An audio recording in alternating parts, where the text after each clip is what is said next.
Primero voy a hablar de lo que es el consciente y el inconsciente, por si acaso alguien no se ha enterado. Tenemos una parte consciente, que es la parte que nosotros nos damos cuenta que estamos utilizando, que es la lógica, la razón, lo de que ahora mismo estáis aquí y sabéis que yo estoy aquí. Esto es consciente, ¿vale? Se dice, soy consciente de que estás aquí. ¿Alguien es consciente de que estoy aquí? Vale, perfecto.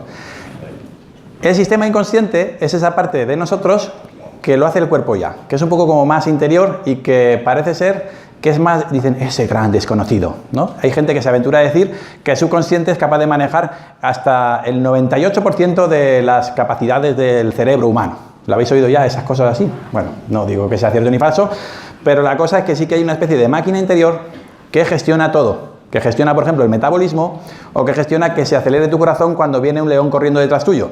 O que cuando vas a tener un accidente de coche, antes de tenerlo pegues un frenazo. Lo importante es que el subconsciente automatiza los procesos para no gastar energía. Porque si yo, como hemos dicho antes, tuviera que estar pensando todo el rato en si algo transparente es orujo o agua, no tengo tiempo en el día para procesarlo. Porque mi consciente solamente puede procesar el presente y muy justito, ¿vale? Puedo hacer matemáticas y muy justitas. Puedo contar hasta 100, pero no puedo pensar en los 100 números a la vez. Cuando paso del 1 al 2 al 3, ¿os ha pasado que cuando viene el camarero a deciros qué quieres, ¿no? Y dice, ¿qué tienes? Pues mira, tengo salmorejo, tengo paella, tengo ensalada, te dice 7 cosas y dice, espera, a ver, dime otra. ¿Sí? Y es que el subconsciente tiene dos formas de actuar. Una con poder y otra con fuerza. Si yo utilizo poder, es cuando yo fluyo, cuando mi cuerpo está bien. No sé si os ha pasado alguna vez que estáis bien y que hacéis 1000 cosas y estoy súper bien de subidón. ¿A quién le ha pasado eso alguna vez? Bien, pues cuando una persona está bien, decimos que está fluyendo en el power, ¿vale? En el poder. Y cuando una persona aplica fuerza, el cuerpo empieza a debilitarse, porque tiene que activar procesos, que son las emociones, y empieza a cansarse, que es por eso por lo que nos echamos un poco para atrás, ¿vale? Y cuando una persona utiliza la fuerza, el subconsciente empieza a procesar muchos datos a la vez para intentar defenderte. Y a esto le llamamos el sistema reactivo, que es de lo que voy a hablar ahora. El sistema reactivo es un sistema automático interior nuestro que nos protege. Entonces, por ejemplo, si yo me encuentro un león, a ver, si te encuentras un león, ¿tú qué haces? Correr. Muy bien. Pues hay mucha gente que se encuentra el león dibujado en una pared y también corre, ¿vale? Entonces, el subconsciente lo que hace es generar aprendizajes de tipo, esto es igual a esta acción, por ejemplo, o esto es igual a esta sensación. Y a partir de que lo ha aprendido, lo vuelve a utilizar una y otra vez. Y ya no se lo plantea. Hay mucha gente, por ejemplo, una fobia es una persona que cuando va a subirse al avión, tú le puedes explicar que la aerodinámica ha evolucionado muchísimo, que los aviones no se caen, que todo funciona, pero esa persona no se va a subir al avión. Por mucho que se lo expliques y que ella lo razone, aunque ella estudie aeronáutica, o una persona que estudie medicina y que tenga fobia a la sangre, el día que le toque cortar, la hemos armado. No sé si habéis conocido algún caso de personas que tengan una fobia. Entonces, por mucho que lo razonemos, nunca esta persona lo va a entender. Porque es que no es un problema de entender, es que el sistema reactivo te está protegiendo de hacerlo. Y te marearás, vomitarás, pero tú no te subes al avión. Entonces, este sistema, que es del que nosotros hablamos siempre, lo que hace es aprender cosas y ejecutarlas a partir de entonces y darlas por supuesto. Entonces tú ya para siempre, ese avión, en un principio para siempre, al menos hasta que lo cambies, ese avión va a ser malo para ti. Y ese león significa correr. Y el ratón también, porque claro, un león, vale, pero un ratoncito. ¿Quién tiene fobia a los ratones? ¿Alguien tiene miedo a los ratones? No os quiero ni ver, dice. Pues eso, pero que es un ratoncillo. Pero por mucho que te explique que es pequeño, que no muerde. Yo conocí a una persona que tenía fobia a los plátanos y no podía ir por la sección del supermercado y tenía que esquivar la zona de fruta por si salía un plátano a comérsela. Entonces, por mucho, esa persona ya sabía que el plátano no ladraba y que el plátano no mordía, pero su cuerpo no le permitía entrar. Entonces, a eso le llamamos el sistema de protección. ¿Cómo funciona? Lo primero, cuando hace un aprendizaje, activa una emoción. Una emoción que puede ser, por ejemplo, miedo, o enfado, o culpa. No voy a explicar cuáles son las emociones, ¿vale? Después de activar miedo, lo siguiente es ponerme a correr, ¿no? Entonces, cuando una emoción se activa, nuestro consciente empieza a filtrar datos. Por ejemplo, yo ya no me fijo, si tú ves 1000 euros y un ratón, ¿en qué te fijas? En el ratón, ¿no? Una persona que tiene miedo a un ratón se fija primero en el ratón. De hecho, ¿os ha pasado alguna vez que buscáis las llaves en la mesa y no están, pero estaban ahí? Vale, pues esto es lo que hace el subconsciente cuando tienes una emoción. Y es, te pone nervioso, entre comillas, y en ese momento empieza a filtrar datos. Por tanto, aunque tú estás mirando en la mesa y ves, están las llaves ahí delante, con las prisas, tu subconsciente se la salta. Y es como que no están. Dice, sí he mirado 6 veces y no estaba. Y llega mi madre y dice, ¿ves? En su sitio. ¿No os ha pasado? Pues a mí me ha pasado muchas veces. Entonces, decimos que el subconsciente, cuando se pone en modo fuerza, modo reactivo, empieza a filtrar la realidad. Por tanto, lo que yo veo ya no es cierto. Por ejemplo, cuando se muere una persona, nos ponemos tristes habitualmente. A partir del momento en que una persona se muere y se activa tristeza, ya no vemos lo bueno. A partir de ese momento empezamos a ver lo que hemos perdido. Por ejemplo, se ha muerto una persona, ya no voy a poder jugar con esta persona las cartas, ya no vamos a ir a pasear, ya verás el viaje que habíamos planeado, y empezamos a ver todo lo que no tenemos. Pero, ¿y qué pasa con toda la información del resto de tu vida, de lo que has disfrutado con esa persona? El subconsciente lo bloquea.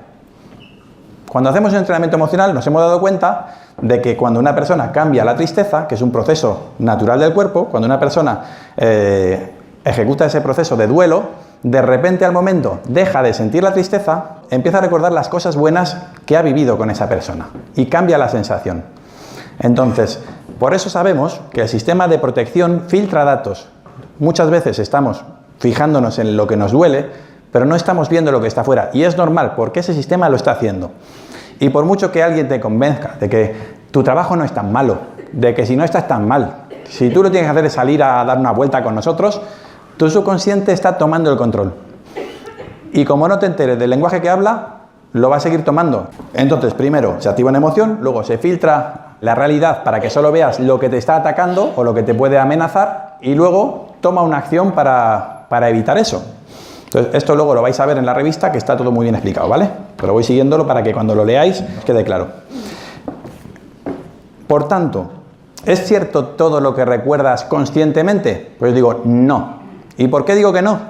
Pues mira, todo lo que piensas normalmente viene de una experiencia anterior. No sé si estamos de acuerdo o no, pero lo que sabemos viene de que lo hemos aprendido, ¿verdad? ¿Estamos de acuerdo? Vale, y lo que hemos aprendido normalmente se supone que viene de una experiencia anterior. A mí me han enseñado que un coche es un coche, que un vaso no es una copa, me han enseñado cosas, y a partir de ahí, si algo me genera conflicto, esa experiencia, ese recuerdo que yo tengo, se va a asociar a una emoción. Por ejemplo, mi abuelo Paco se muere y yo cada vez que pienso en Paco, la imagen de Paco me genera la emoción de tristeza.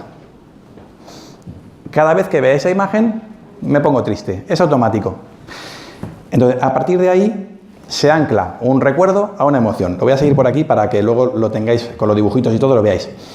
A partir de ese momento, la emoción filtra lo que realmente estoy viendo. Por tanto, en el momento en el que yo pienso en Paco, solo veo a Paco muerto. El resto de la información ya no es importante para tu cuerpo, por tanto ya no se omite.